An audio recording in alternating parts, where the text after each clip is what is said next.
Okay, well, welcome and thank you for joining us in tonight's Rancher Stewardship Alliance Rural Resilience webinar. This is the fourth one that we've gotten to host so far. We're going to go ahead and get started, and folks are still making their way into the in from the waiting room. So as folks get in, I'll go ahead and just introduce the Rancher Stewardship Alliance, share a little bit about who we are and what we do and why we're here tonight. My name is Laura Nelson. I'm the project leader for Rancher Stewardship Alliance. Many of you are familiar faces and know who Rancher Stewardship Alliance is and what we're about. But in case you're new here, we just want to share a little bit about who we are. We're a rancher-led nonprofit organization based in Malta, Montana. We've been around for about 17 years, and our origin story centers around about 30 ranch families from South Phillips County who gathered together to solve some common problems. And that's very much still at the core of who we are today. Our mission statement is ranching, conservation, and communities, a winning team. RSA exists to help multi-generational and beginning ranchers build the collaborative, trusting relationships and community-based solutions that we need to create healthy working landscapes and vibrant rural communities. Now, what does that mean? To us, that means that we believe ranchers can feed the world. Together, we can preserve our prairie neighborhood and these landscapes that we call home, and that ultimately our goal is to nurture the next generation of ranch stewards to care for this land and the animals who are home here. And one of the ways that we achieve that mission is through this value of education. A little bit later in the breakout room, you'll get to meet our board members, our rancher volunteer board members who created and molded this organization. And what you'll find is that they all hold this value of education really tightly. And they believe that we always have room to grow and that we always have room to improve ourselves and our industry. And so that's why we're here tonight. We want to offer educational opportunities so that we can grow and learn together. And one more note is to share that we're able to offer these webinars for free thanks to grant funding from the National Fish and Wildlife Foundation. We're really grateful for that funding.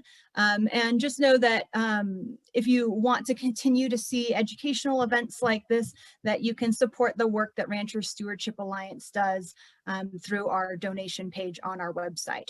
So with that, I'm going to introduce Dallas and send it over to him. Dallas Mount has sat at hundreds of kitchen tables and delivered workshops to thousands of ranchers across the US, Canada, and Australia to help them improve the profitability and overall health of their business. He has hands-on experience working in cow-calf, yearling, feedlot, and hay enterprises. He received his bachelor's and master's degree from the Colorado State University in Animal Science, and Dallas cut his teeth working with the University of Wyoming Extension Services beginning in 2001. Dallas started teaching the Ranching for Profit School in 2012 and quickly established himself as an elite instructor. Dallas, his wife Dixie, and their two teenage kids own and manage a sow grazing operation near Wheatland, Wyoming. In 2019, he purchased ranch management consultants from Dave and Kathy Pratt. Dallas currently serves as CEO of Ranch Management Consultants, leading the Ranching for Profit School and the Executive Link program, creating profitable businesses with healthy land and happy families. So what a great combination. And again, we're just so pleased, excited to have Dallas with us tonight. So with that, I will turn it over to Dallas. All right. Thanks for that introduction, Laura.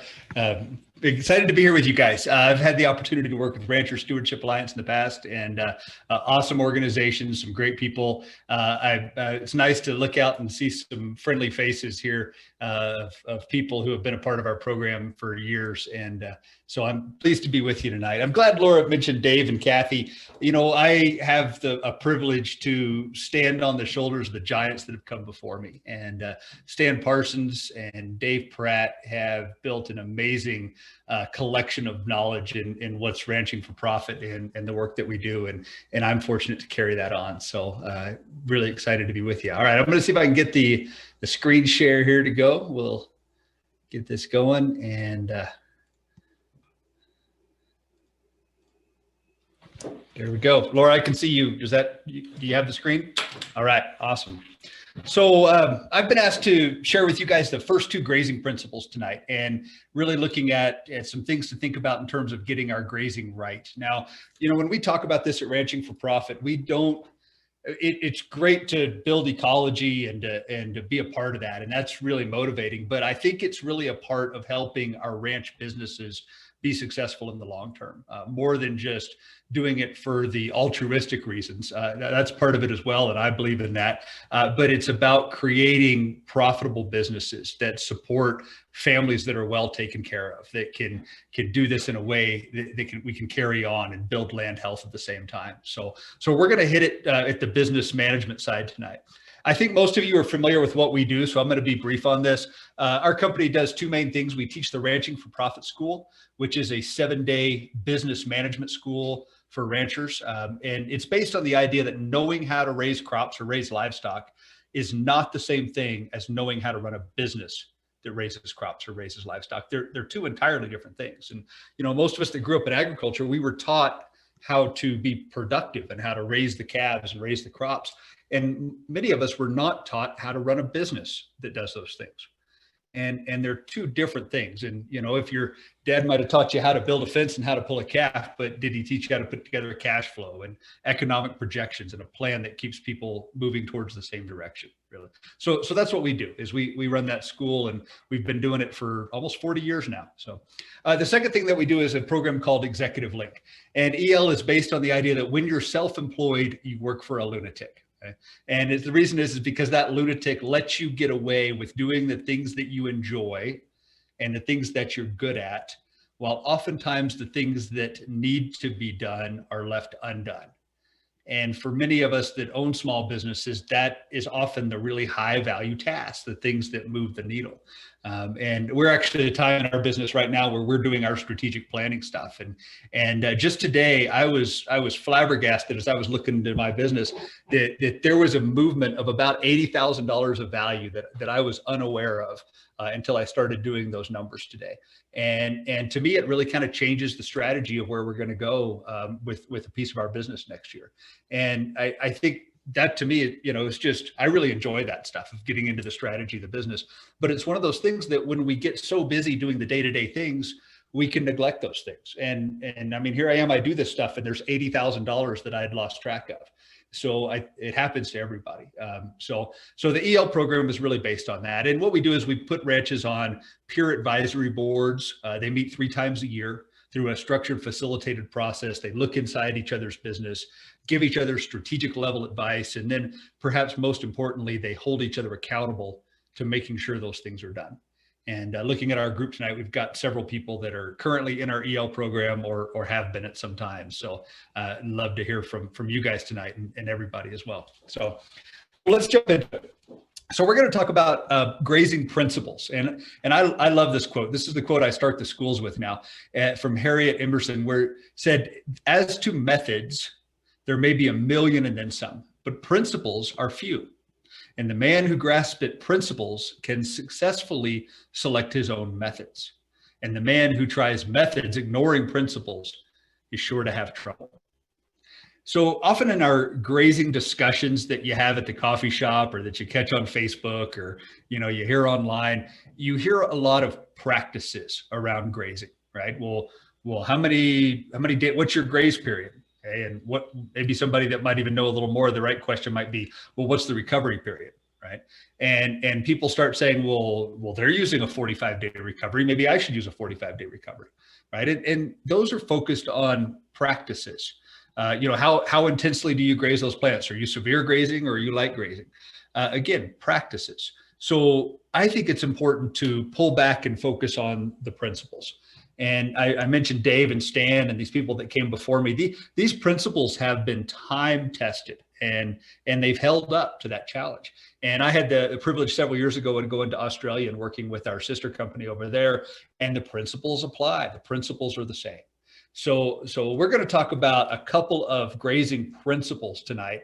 And again, I want to focus on principles. Now we can discuss practices and how those practices apply, but really that's your challenge as a manager is how are you going to apply the principles with your goals, with what you want the ranch to be, with what part of ranching you enjoy, and how do you want to feed that, and what does your environment lend itself to? What does the economics lend itself to? Those are all going to be important questions for how we apply these principles. Okay?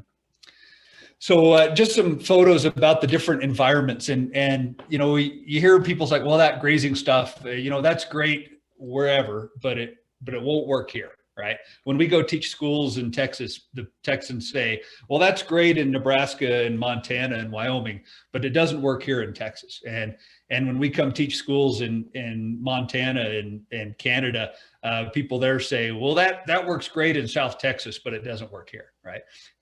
The principles work in all environments. Now, the application of the principles are going to look different. So here's a ranch in New South Wales in Australia, and this is a fairly higher rainfall environment. And Scotty's there holding the shovel in the shirt, and we were on a ranch tour out there digging holes and looking down. And the principles that he's applying are exactly the same as these other photos we're going to show. So here's a ranch in Queensland, in central part of Queensland in Australia, probably about a 6-inch precip environment. And this ranch had undergone 6 years of drought when I was there. They were in their 6th year. They destocked by 90%. So they were running 10% of their former carrying capacity, and the principles apply. In this type of environment, they're following the same principles, and those apply. Now, many of you are probably familiar with Birdwell Clark outside of Texas, and grazing a lot of high numbers of animals.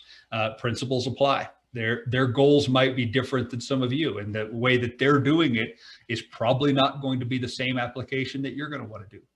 Okay, but the principles apply.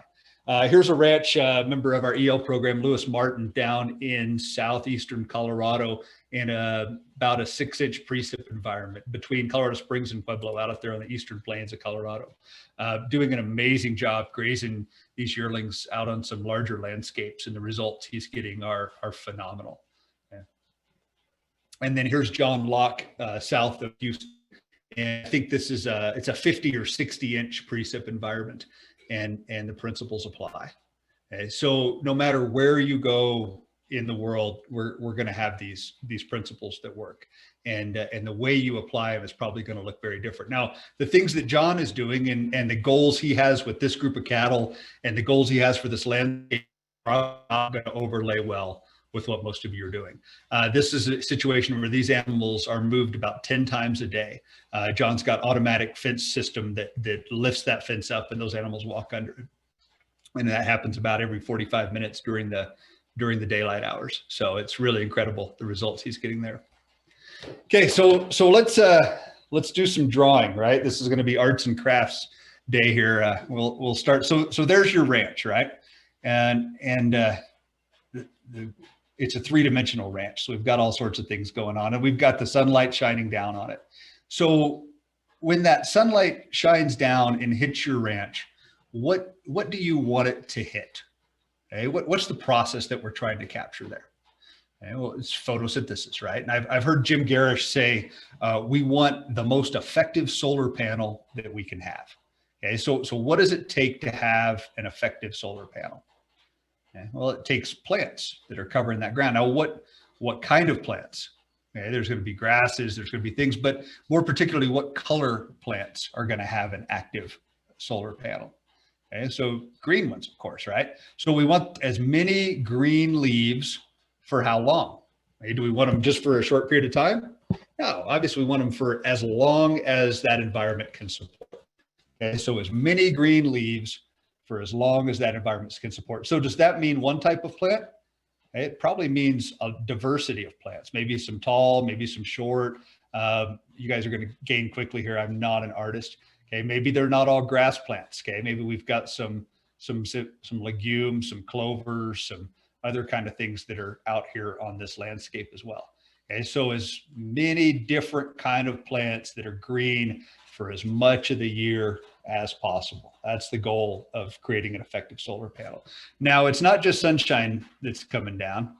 Okay, here's some, maybe we're going to be lucky enough to get some of these. So far up here in Wheatland, Wyoming, we're starting off with pretty good spring. Hopefully the rest of you are seeing some signs of that. Okay, so we've got some some rain clouds that formed, and right, we've been living right. So we get everything works out well, and here it comes. So when that comes, what do you want to have happen with that? What do you want it to hit when it falls from the sky?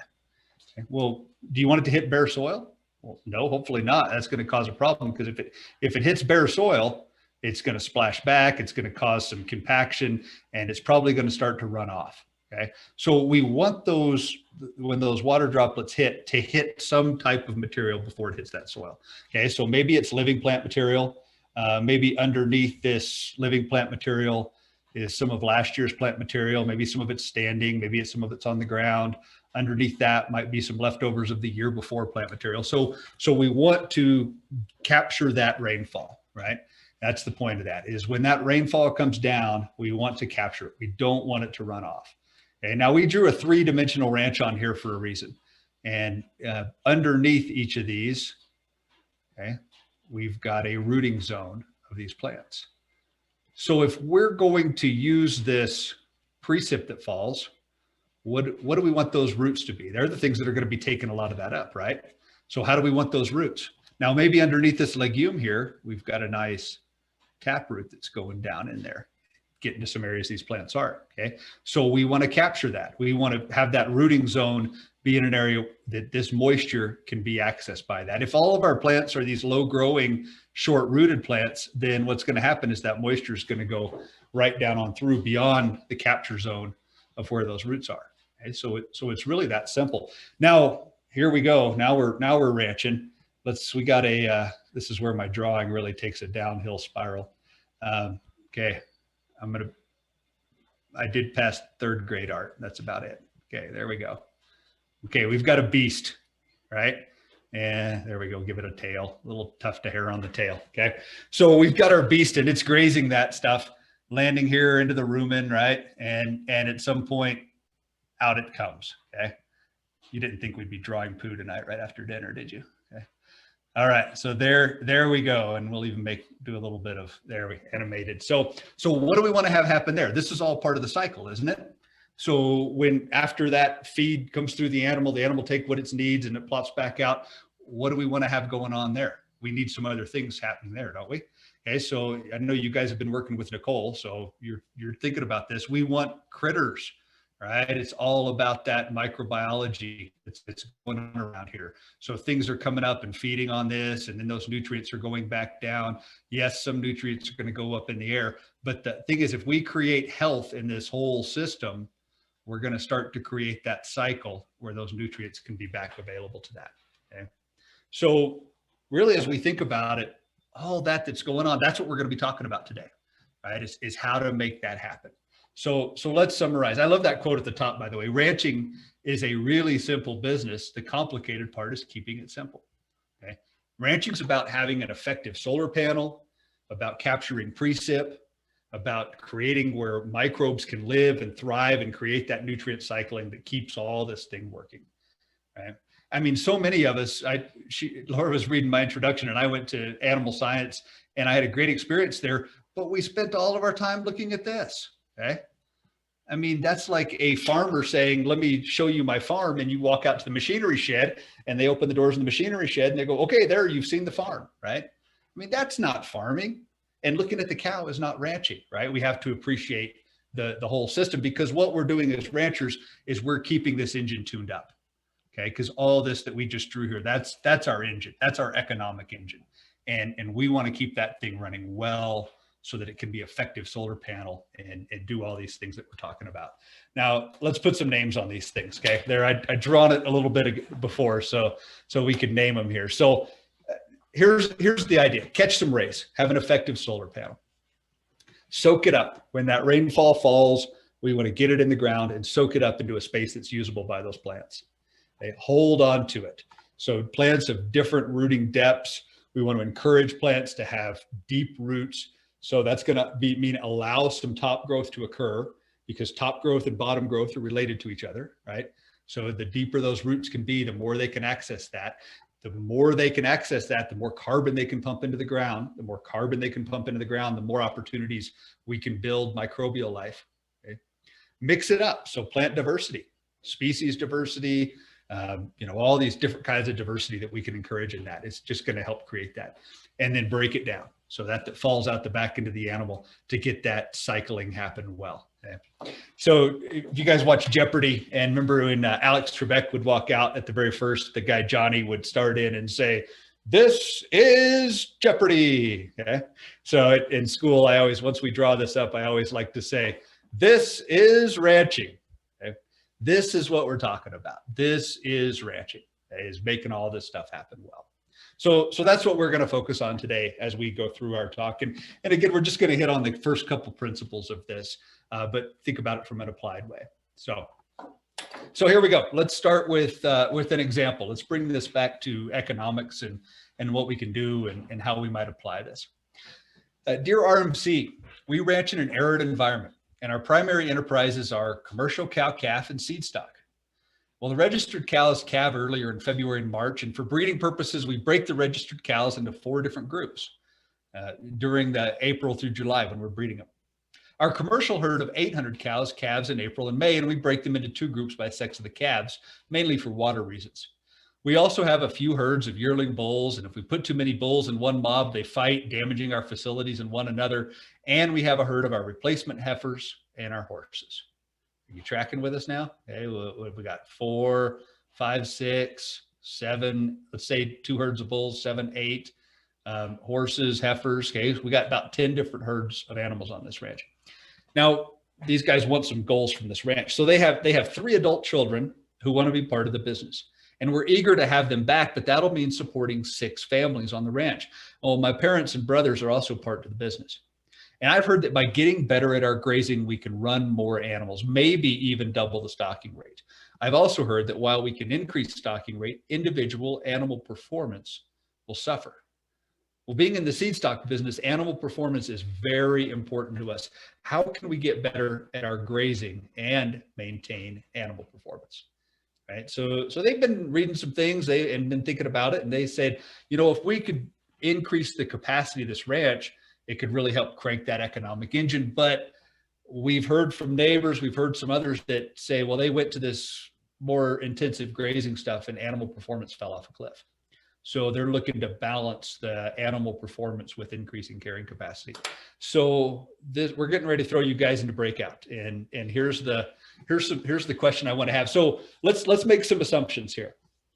For you to talk about this, I want to give you some numbers to put to this. So let's say this ranch has 30 pastures. Okay, might be kind of typical for a ranch this size. Okay, and we just counted they've got about 10 herds during the summer. So let's think about that. If 30 pastures, 10 herds during the growing season, I bet you their average graze period on those pastures is around 90 days. Okay, so they're in pastures for probably about 3 months on average. Now, I'm sure there's some bigger and some larger ones, okay, but average graze period is 90 days. So I want you guys, as you go into your breakout rooms, to have this conversation. What are the underlying issues going on here? Okay, what would you recommend that they do? And then where do they start? Okay, so what might be some first steps? So what are the underlying issues going on? What would you recommend that they do? And where do they start? And I think a great way to do this might be sharing some experiences that you had. So maybe some things you've tried on your operation or things that you've been a part of, experienced, and share those with your group if you're willing. So as Laura said when she laid this out, when we go into these breakouts, we're only going to give you about 10 minutes in here, and we don't have time for you to shuffle your feet and hem and haw before somebody gets bold to speak up. So I want you to go ahead and be bold and speak. And if let's say we're putting 5 or 6 of you in a group and we give you 10 minutes, then that's going to leave maybe about 2 minutes apiece for some of you to share. And I want you to try to share the time so everybody has an opportunity to weigh in on this. So I'm going to go to another breakout towards the end of the presentation. So hang with us, and hopefully you guys enjoy engaging in those. So let's go back to arts and crafts. Okay. We're going to dive into the first grazing principle. Now, I want you to think about the way grass starts to grow, and let's just draw this out. So right now here in Wheatland, if we went out and dug under our snow that fell last night, we'd see some little short plants just getting going. And we probably would have even seen some little bit of greens in March, right? And some of you guys are probably ahead of us. Some of you are probably behind us. But when those plants start growing in the spring, they grow pretty slow for quite a while, don't they? And then it feels like it almost happens over a matter of just a couple days after of warm temperatures and got moisture in the ground. Hopefully things really start to take off, don't they? And that rate of growth just accelerates almost exponentially as spring comes on. Okay.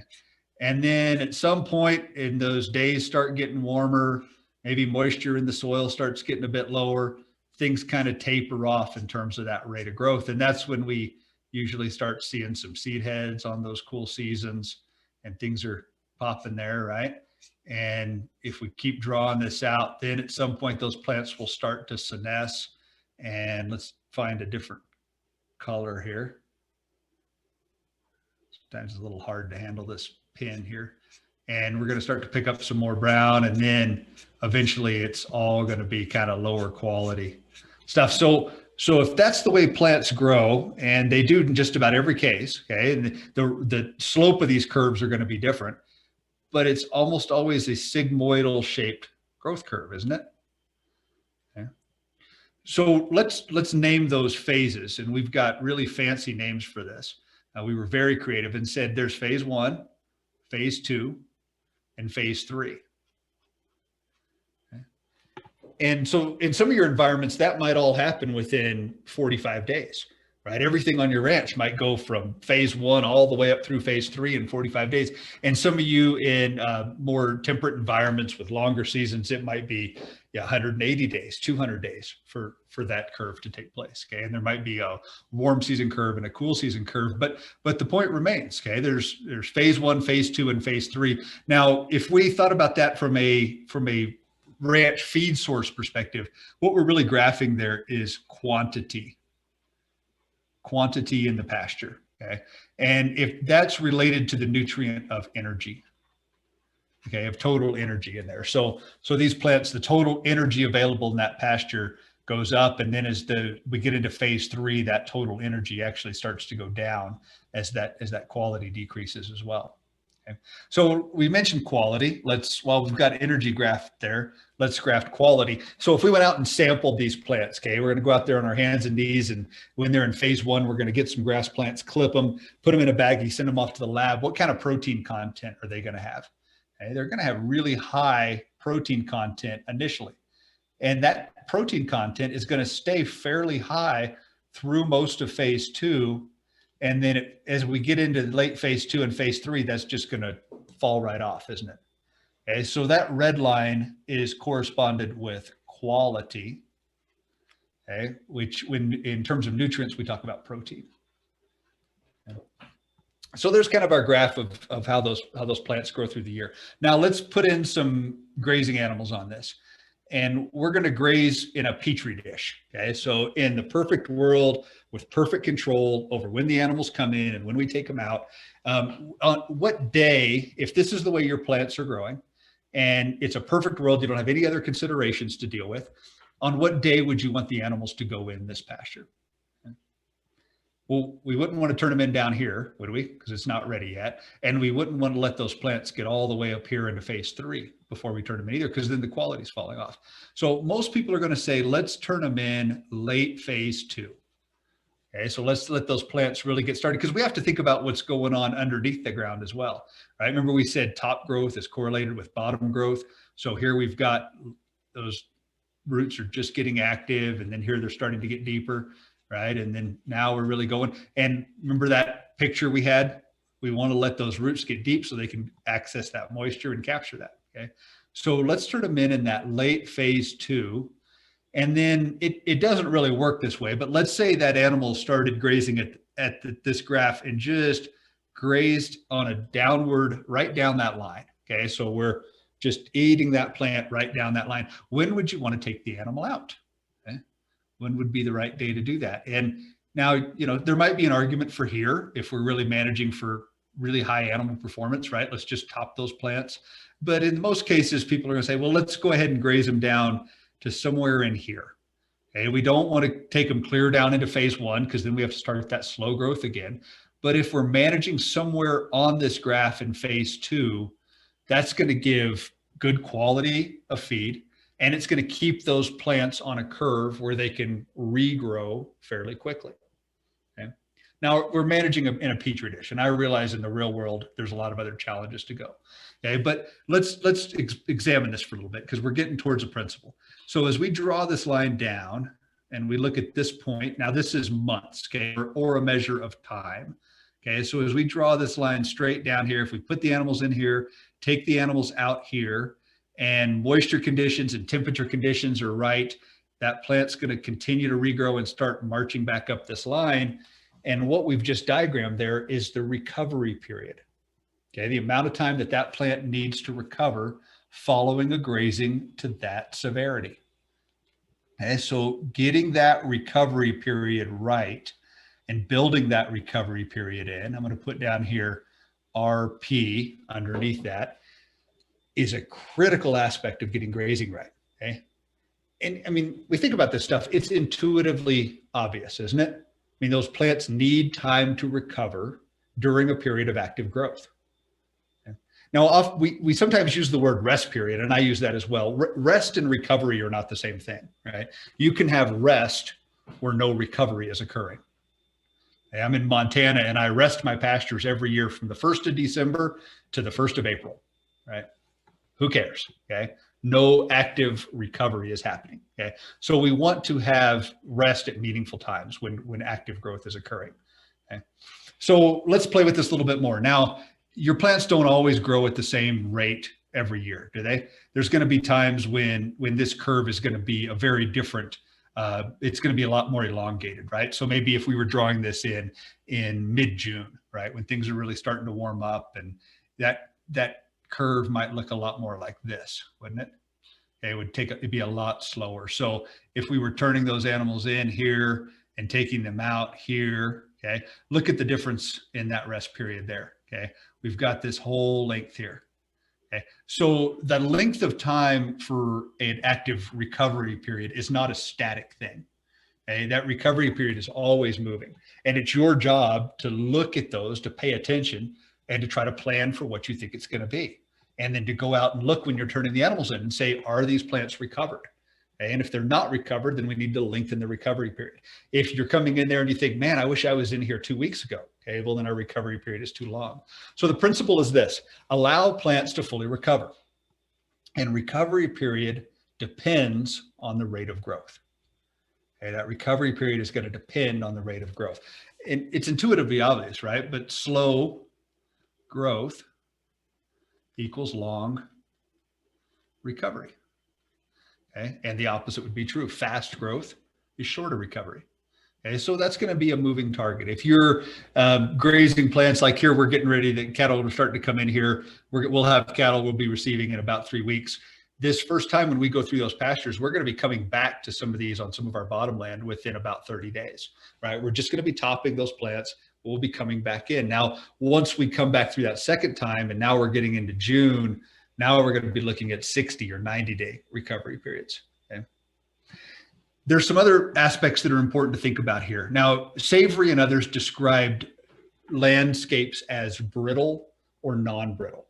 And I'm guessing most of you have heard these terms before, but a brittle environment is generally going to be lower precipitation and more erratic precipitation, right? Less dependable, more erratic precipitation. So think, more brittle, more deserty. Non-brittle environments are going to be like those cows I showed at John Locke's, right? So higher precipitation and much more dependable precipitation. So the brittleness of these environments have a couple things. If we're talking brittle, okay, highly brittle environments, then the challenge becomes quantity. Okay, in brittle environments, your number one challenge is quantity, which means just growing enough feed. Okay, we want to concentrate on building that feed bank, right? Let's just grow it up. Let's not be so concerned about managing quality. All right, let's just grow the feed. You think about some drier environments where the plants might only get that high in a good year, the quality of those plants is generally going to be pretty good. Even if you're not grazing them until 12 months later, the quality is generally going to be pretty good. In a non-brittle environment, okay, the challenge is quality. Okay, quality. So think back to that picture of those cows of John Locke standing in that lush green field. If he didn't graze that when the time was right, if he let that get ahead of him, even 30, 45 days ahead of him, okay, it's going to be just junk. It's going to be cardboard. And that's where you hear a lot about a lot of ranchers in those environments coming in and clipping, right, and resetting those environments or burning, right? Most of those practices that you hear about are making up for poor grazing management. Okay, they missed their opportunity to be in there at the right time. So now they got to come in with a mechanical means and set that back because quality has become a concern.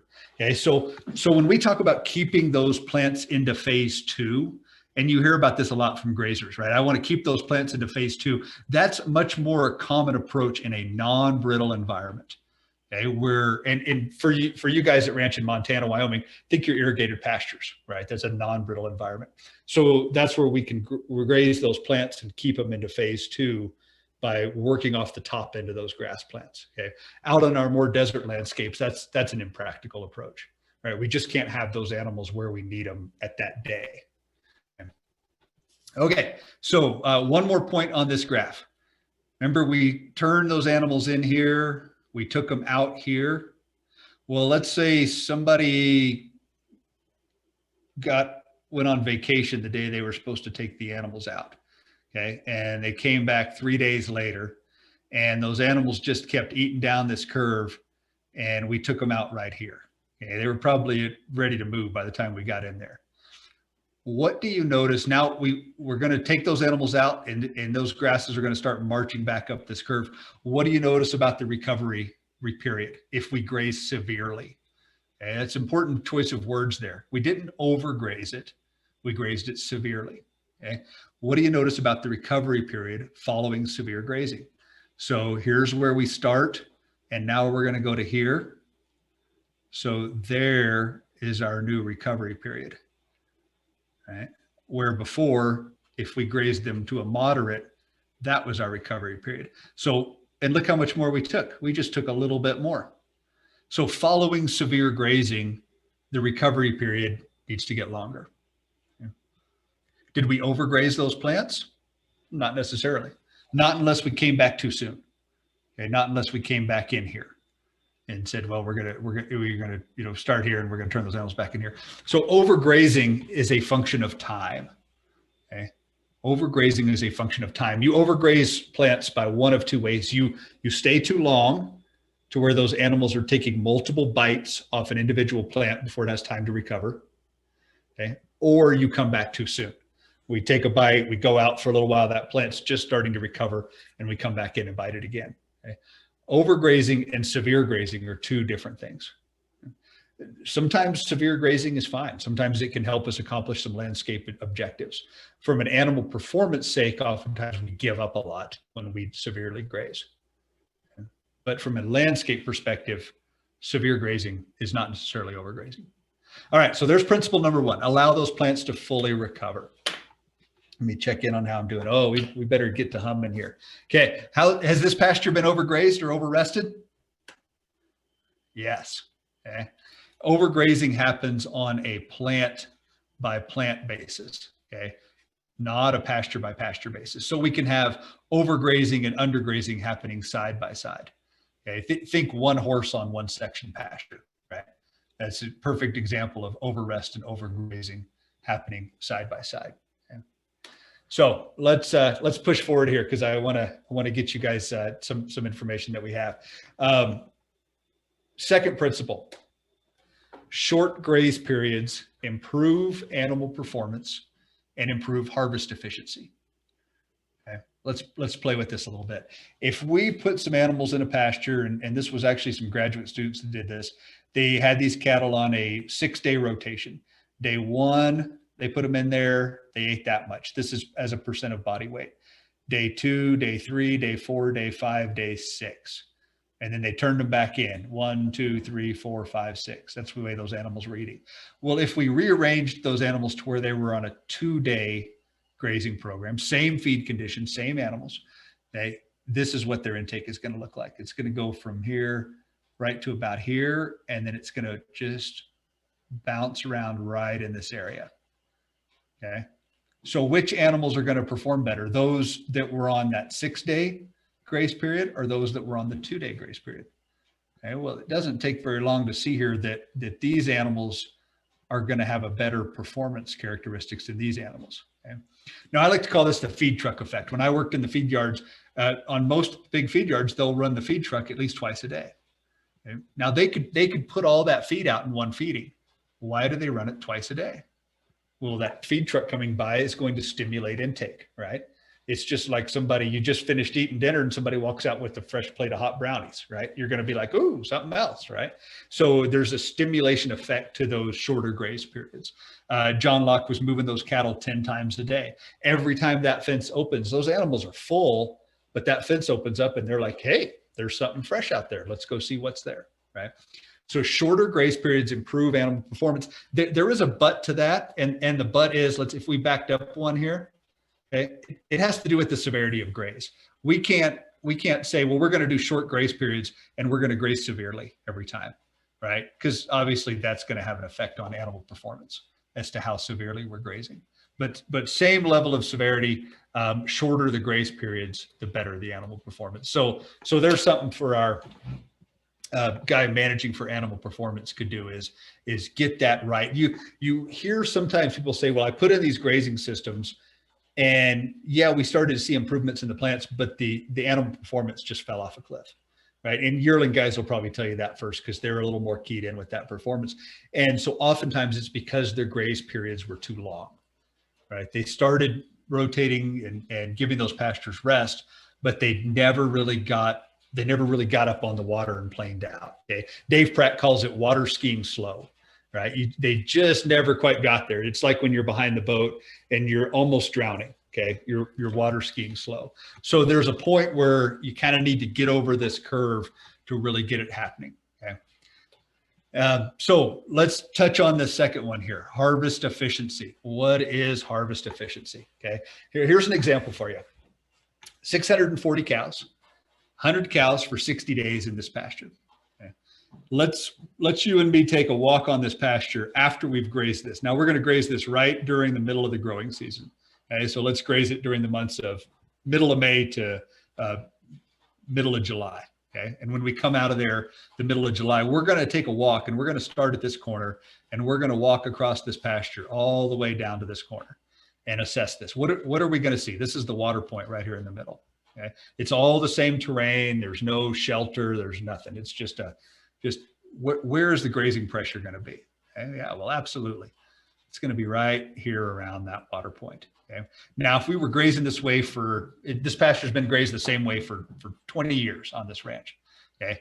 Inside of this ring, we're going to see bare ground. We're going to see short, low growing plants.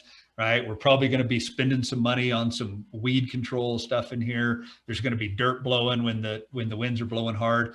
We get out here into this circle. Okay, and there's where we're going to see our overgrazing and our undergrazing happening side by side. Right. So we're going to have some ungrazed plants next to some severely grazed plants, next to some ungrazed plants. Okay. And when we started our walk out here in these back corners, that's where it's going to look like that old CRP field that you've had in CRP for 20 or 30 years, where it's a bunch of tall, moribund plant material. Okay. There's probably 3 years worth of growth inside that clump. There's probably a patch of bare ground right here. Okay. And then there's another tall, moribund piece of plant material. Okay. So there's not much good going on out here. Okay. We've got heavy use, moderate use with overgrazing and undergrazing, and then severe undergrazing happening out here. Okay. Now, if you went into your NRCS person and you said, hey, help me calculate a stocking rate for this. Okay. Here's the math they're going to do. They're going to say, how much forage does it grow? Let's just pick some numbers out of the air. Let's say it's 1,000 pounds per acre. And then they're going to apply a harvest efficiency to that. Okay. And what that says is a harvest efficiency is what percent of that plant material of the total annual production. So percent of annual production gets in the belly of a grazing animal. Okay. Now, most of your NRCS folks and more your traditional grazing programs are going to use a 25% harvest efficiency, right?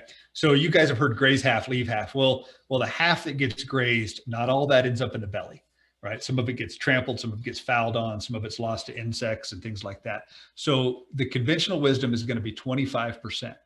So 1,000 pounds per acre, 25% harvest efficiency. That is 250 pounds per acre that we're going to put in the belly of this. Okay. Just out of curiosity, if we did the math on these 640 acres, that's 100 cows for 60 days, right? That's 200 cow months. Okay. If we said a cow month is worth $30, then the forage value of this pasture is $6,000. Okay. Just park that number away for a little bit in your mind. Okay. So if a neighbor pulled up and said, hey, I want to lease that from you, and in our country, a cow month is worth $30, then we might say, oh, lease it from me for $6,000 this year. Okay. So let's improve this. It can get better than this. Now, we're going to decide to do fencing in this example. As you guys pointed out, fencing is probably not the right strategy. Combining herds, developing water is probably the place to start. But for our example here, we're going to fence it. So let's put in a water gap around that. And then I'm going to divide this into, let's just do 8 pastures. And if we were really doing this, this is probably not the way we'd split this up. Okay. But it works for this example. So here we go. All right. So now we've got 8 pastures of this one section piece. And now we're going to put the animals in there. So our animals that were previously kind of hanging around that water, when they're in here, this is how they're going to look now, right? So we're going to have much more even grazing animal distribution in that, okay? Because they're all going to go here. We're going to graze that till we're happy it's been used, and then we're going to bring them over here, okay? So in that case, wouldn't you agree that we're going to have more even utilization of the forage in that pasture? Aren't those animals probably going to get to that back section where they previously would have not? Okay. So of the total feed that was available in the pasture, would you agree we're probably going to put more in the belly of a grazing animal, okay, by shortening the graze period? Okay. Well, the math holds up and the research holds up. Jim Garish's book, Kick the Hay Habit, has some good charts on this, and he goes through harvest efficiency correlated to graze period. Okay, and I'll just give it to you. We're going to improve that harvest efficiency. It was at 25%. We're going to move it up to about 35%. That the day we put these fences in place, okay, the day we concentrate that. Now again, we could do this by putting, instead of 100 cows, let's put 600 cows in here. Okay, and do it for a shorter period of time and not do any fences. That actually might make more sense. Okay, but the day, in this example, the day we put those fences in, we're going to capture that increased harvest efficiency. So that's now 350 pounds per acre. Okay, and remember we were at 250 pounds per acre. Okay, we'll take it, that's a 10% increase in harvest efficiency, but it's a much larger percentage in the total available cow days from that pasture, right? So if we took 250 and divided it by, the 350 and divided it by 250, that gives me 1.4, or it's a 40% increase in the number of cow days that we would get off of that pasture. Okay, the moment we have those fences in place, a 40% increase. Okay? So let's just do the math on that. If the grass were worth $6,000 in the previous example, if we're able to get 40% more cow days out of it the first year, what's that pasture worth now? 6,000 times 1.4, it's worth 8,400. In year 1, by having the fences up there, we increased the total forage value of that place by $2,400. Okay? That's if the grass is worth $30. Now, think back with me that first picture we drew with the rain coming down and the sunlight hitting it. Okay? And think about the rest period that we've created now by doing this. Okay, so we're going to be in these pastures by about, if we did all the math and the number of, we're going to be in here about 11 days and in here about 12 days and here about 11 days. Okay, where before we were in there 60 days. Okay. Now I'm going to back up here on this photo because I think this is an important point. Okay, there's my Picasso. Okay, those 60 days that we were in there for, if that was during the heat of our growing season, maybe those 60 days represent, let me get a better color here so it's going to stand out. Maybe those 60 days represent this much of that entire growth curve. Okay, and for a lot of you, that would be the case if you were in there from middle of May to middle of July. Okay, is that much of that growth curve would have grazing animals. Now, if we reduce that down to 11 days with this, now we're going to be in here about this much. And the rest of that is all rest period. Yeah. Do you think that might allow those grasses to grow taller, to put more roots down? Do you think it might allow them to capture more of the rain that's going to fall and to hold that? Do you think it might allow that solar panel to be more effective? Okay. So even where we said, okay, the first year, we're going to capture another 40% over time, could you think that might be more? And we might grow more feed? And I think it probably is. And our alumni that have put these things into place would show that's the case. Okay. So $2,400 in year one. Let's just do a quick, if this were a single wire high tensile fence, 1 mile, 2 miles, 3 miles, 4 miles, let's call it 5 miles with the corners. Okay. 5 miles of a single wire high tensile fence at $500 a mile. So let's say it cost us $2,000 to put that fence in. And the first year it returned us $2,400 in year one. What's the return on investment in 1 year of that?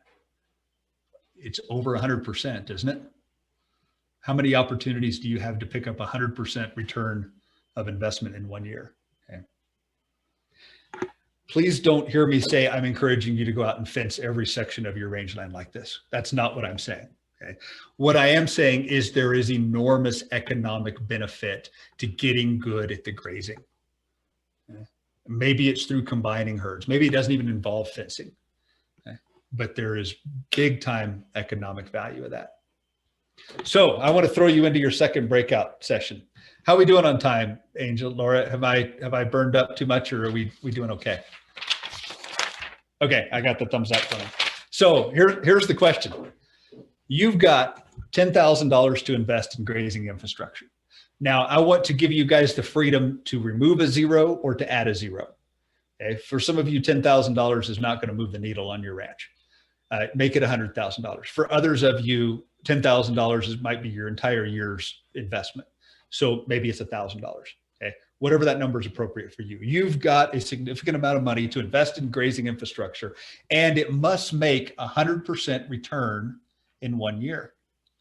What would you do with the funds to improve grazing management to create this return? So where on your ranch could you invest some money in grazing infrastructure and demand 100% return of that capital in 1 year? There's probably something on your ranch that would do that. And so have that discussion, and we'll pick it up in there. So in the box, if you wouldn't mind, what are some, I mean, are we just smoke and mirrors here? Or are there places you can invest money in these things and get 100% return in 1 year? Some of you have probably done it. I see Allison Florence says improve irrigation efficiency. Yeah, there's probably some pieces to be picked up there. And we talked about starting with stock water to facilitate options. Love it. Okay. Maybe there's some, I mean, some of these things, if you want to start grouping herds, on-site storage at the end of existing pipelines can really work pretty well, right? And some of those can even be portable now. Hire a NAP apprentice. Okay. Poly fencing for cross fencing. Yeah, I like that. You know, it's a good way to get started. When you're talking about rangeland, I get pretty nervous if people are saying, yeah, we're going to run, 8 miles of fence a day to keep our animals in on rangeland. You might be able to do that when you're full of spit and vinegar, but it might get tiring after a while. So might be a way to get you started. Yeah, storage tank, stock water, cross fencing, crested wheat pastures. Crested wheat pastures. So one of the rules we tend to find works is develop your most productive land first, right? That's generally going to be the best dollars to pick up the quickest, right? So instead of focusing on that piece of dried out country, look for those areas that offer more productive potential and start there. Floating pump for using surface portable water, splitting tame grass from native with permanent fence. Nice, like it. So we have a rule of thumb that we challenge folks with of let's demand 100% return on new investments in 1 year. And the reason we say that is if it's not that, it doesn't necessarily mean it's a bad investment, but on most farms and ranches we work with, there is something that you can invest in that will give that kind of return. And what we often find we do is we look for things of convenience, or we look for things that we want, right? And then we build justification around that, right? Well, I really want to upgrade this piece of machinery, or I really want to do that. And yeah, I can pencil out a 10-year payback on that, and 10% return seems pretty reasonable. And so that's where we park our capital. And then you start looking at these farms and ranches, and oftentimes so much of our capital is parked in non-productive assets, right? And if you've ever looked at a balance sheet of an average farm, it's no surprise that we're wealthy on the balance sheet and we're broke at the bank. Okay? When we tend to tie up all of our assets in things that don't produce good cash flow, okay, we become wealthy on the balance sheet. We have all these great assets, but we're not producing cash flow, and so we feel broke at the bank. Okay, so that's why we challenge you with that, is look for those things that are good at producing return quickly, that will help that cash flow, that will then put you in a position to where we don't feel so broke. Okay, we talk. I love that. Well done. What a great statement. Okay? I think we can stop it right there, because we're probably not going to beat that one. Let me share some final thoughts with you guys. I've probably talked a little too much here and took a little bit of the time speaking of talking, but I want to end with just a few things for you, some resources for you. Okay, there's our upcoming list of schools.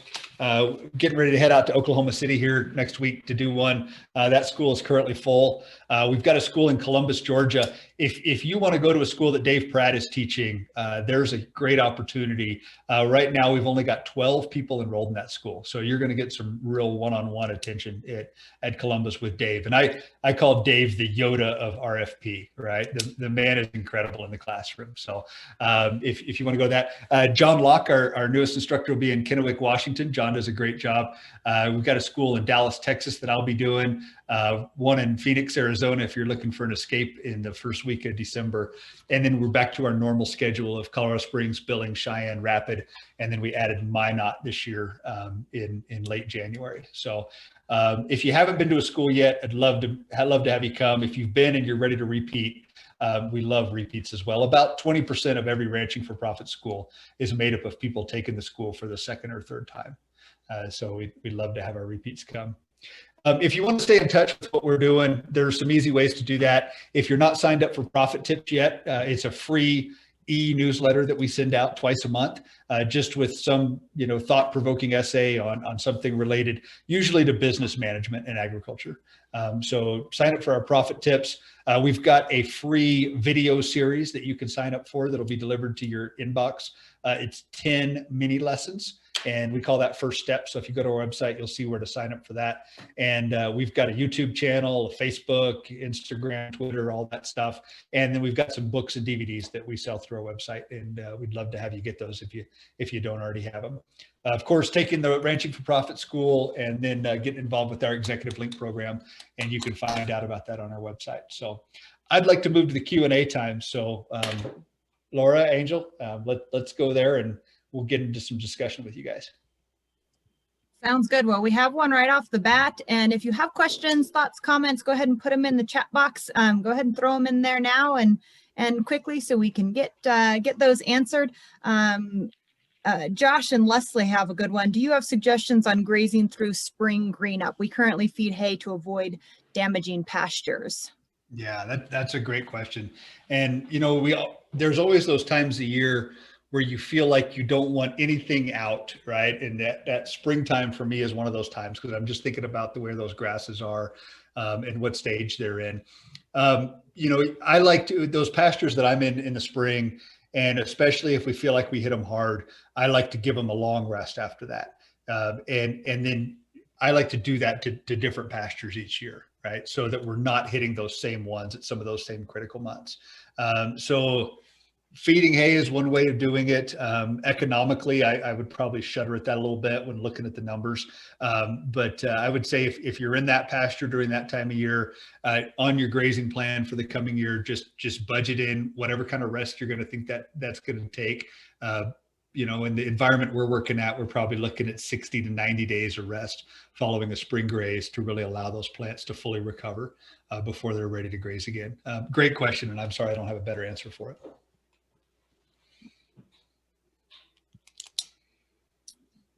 Go ahead and type your questions or thoughts in there. We can get to them. While we're waiting for folks to put their questions in, I want to ask you one to share that I asked during one of the breaks is what kind of books are you reading right now? What kind of resources are you sharing? And where do you look to learn and keep growing? Yeah, sure. I appreciate that.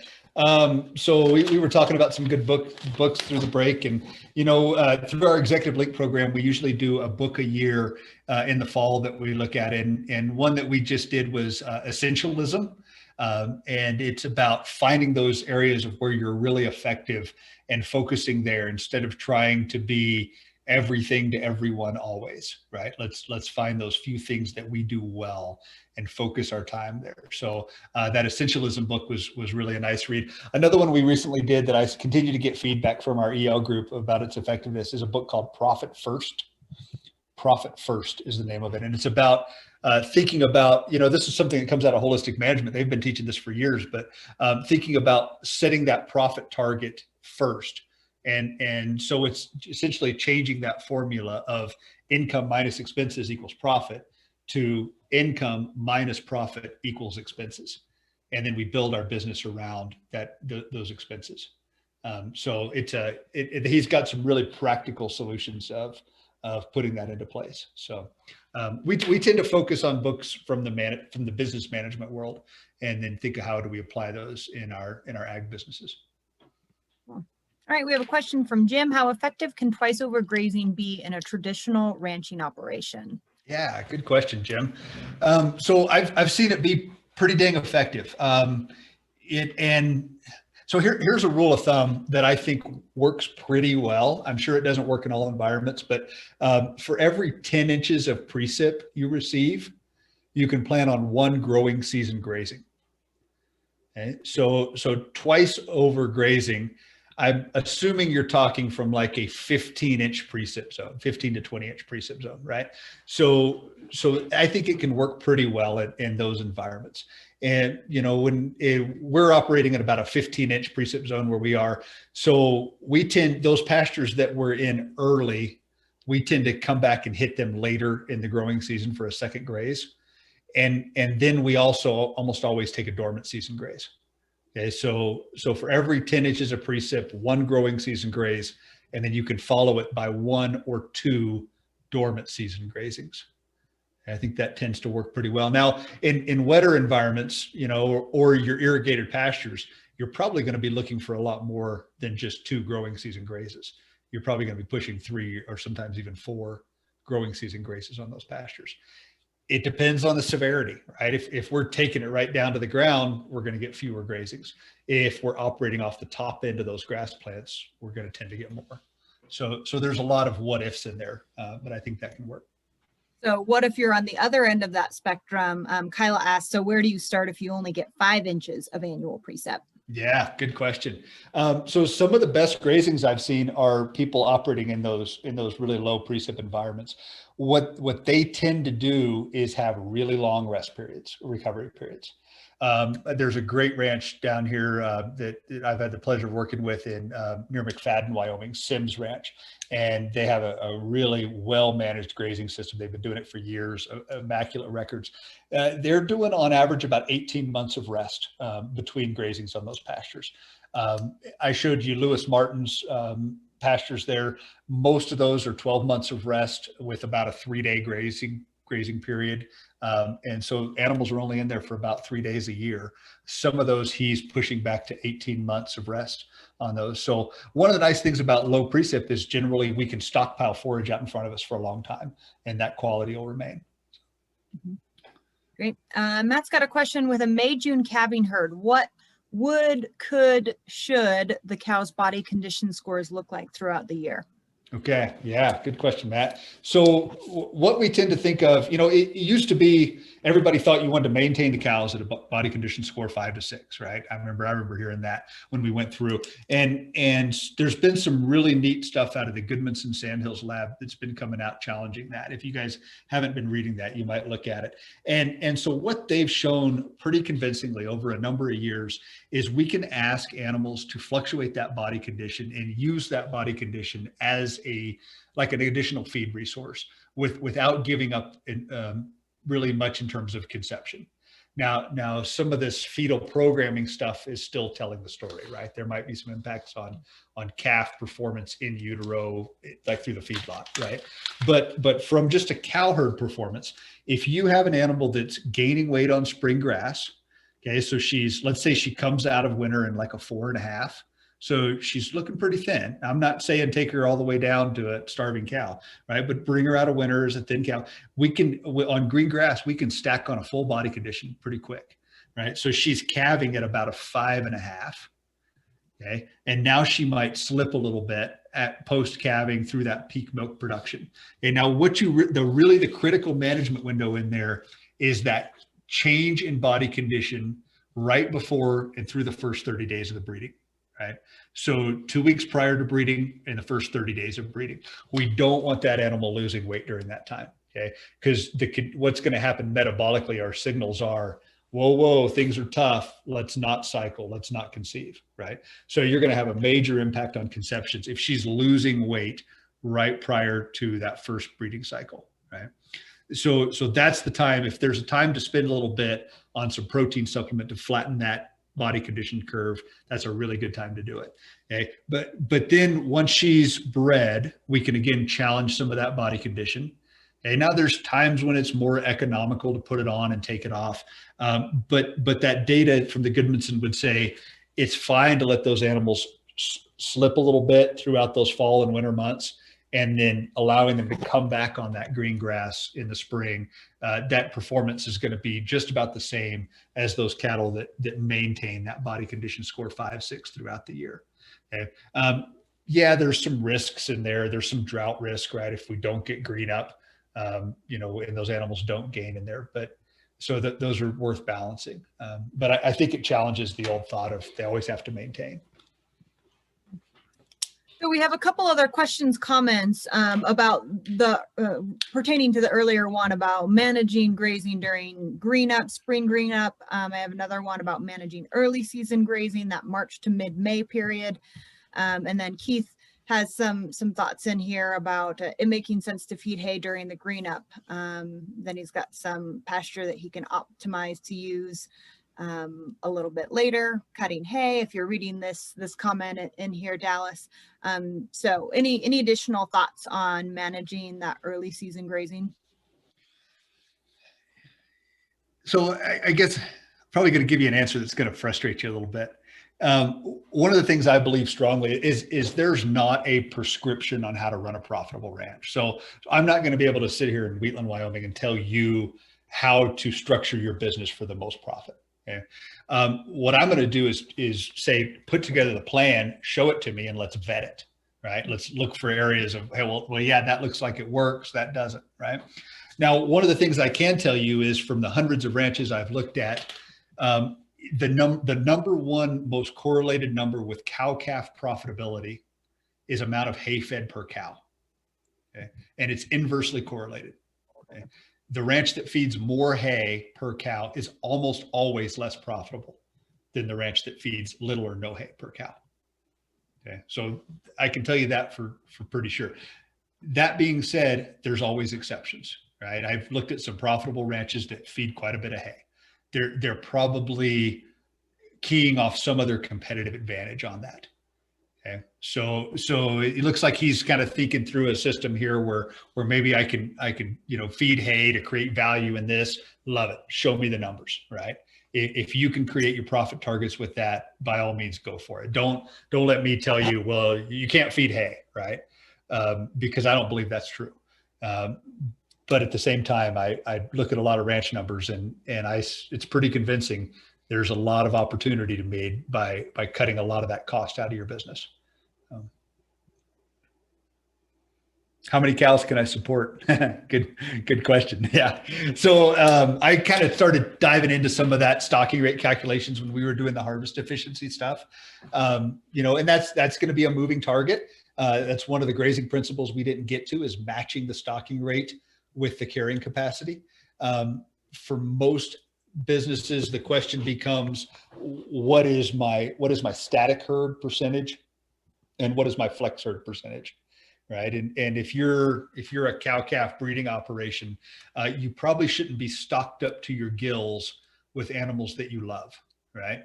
So you want to balance that percentage of static animals with that flex herd in order to match stocking rate and carrying capacity. Some of the people that I look up to, like Wally Olson, would tell you every animal on your ranch is disposable, and just get that through your thick skull, right? And when we start getting attached to these animals and not willing to let them go, we've really hampered our ability to make good business decisions in the time. So yeah. How do you define little hay? So our benchmark that we look through, so that's the top 20% of profitable businesses. And I do a lot of work in the Mountain West, from Wyoming, Montana, everywhere. And I think if you can, on the average year, if you can get that cow through the winter on half a ton of hay, you're doing pretty good. Okay. There's some places that would tell you, you got to plan on no hay every year. I think you need to have that break glass in case of emergency hay pile, right? But I think on year in, year out, if you're looking at half a ton of hay per year, you're in a pretty strong position. If it takes you 2 tons to get a cow through the wintertime, you probably should be asking, should I be having a year-round herd here? Okay. I think that's a fair question. Is this a ranch that should be supporting a year-round herd? And if it really does take 2 tons or more to get an animal through the winter, I think the economics are really going to challenge, should you have a year-round herd? All right, well, we're getting pretty close to wrapping up. If you have any other burning questions, go ahead and type them in the chat box. Otherwise, I want to close with one more question. Dallas, you've asked and posed a lot of really great questions tonight. What's the #1 question that we should be asking ourselves when we're evaluating our business? Like, what are the big questions that we need to be asking and addressing in our own operations? Wow, that's a great question, Laura.